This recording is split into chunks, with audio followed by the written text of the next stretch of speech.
Good morning, students. Today we will start a new chapter, that is chapter number 2 of your syllabus, that is structure of atom. First of all, we must know what is atom. An atom is the smallest constituent unit of matter. Every solid, liquid, gas, everything around us consists of atoms. Atoms can join together to form molecules. We have example of atoms like hydrogen, helium, oxygen. Now, the question arises, what is the structure of an atom? Atoms are composed of particles called protons, electrons and neutrons. Earlier Dalton told us that atom is indivisible, but then after their scientists came and they told that atom can be divisible, and atom is composed of particles called protons, electrons and neutrons.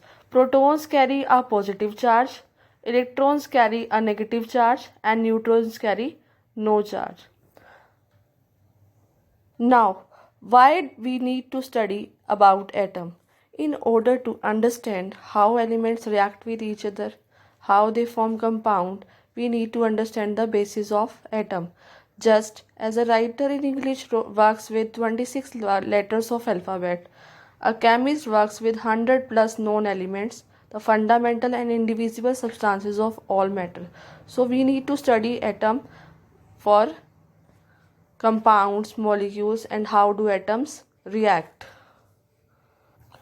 In first chapter we have studied about Dalton's atomic theory. Dalton could not explain why do atoms combine, what is the basic need of atom, and law of conservation of momentum. He was unable to explain. So thereafter some scientists came, and the first scientist who discovered atom can be divisible and atom consists of electron was J.J. Thomson. First of all, we must know that who discovered electron. Electron was discovered by J.J. Thomson in 1897 when he was studying the properties of cathode rays. What is cathode ray? A cathode ray is a beam of electrons in a vacuum tube traveling from negative charged electrode is cathode to positive charge electrode, that is anode, across the voltage difference between the electrodes. And these the rays which come from cathode are known as electron beams. Now, J.J. Thomson and the discovery of electron. In the late 19th century, J.J. Thomson began experimenting with cathode ray tubes. Cathode ray tube, this is I have shown with in a figure. Cathode ray tube are sealed glass tube. A high voltage is applied between two electrodes, cathode and anode. Cathode is negatively charged, anode is positively charged. The tube are called cathode ray because why this tube is known as cathode rays? Because the rays come from the cathode, the rays originate from the cathode. The ray can be detected by painting a material. If we paint the glass, we can see the ray. To test the property of particles means the ray which come from cathode.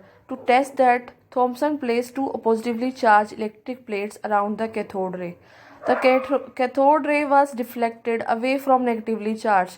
If we say anything which deflects from negatively charged means that also consists of negative charge, because negative repel and positive repel.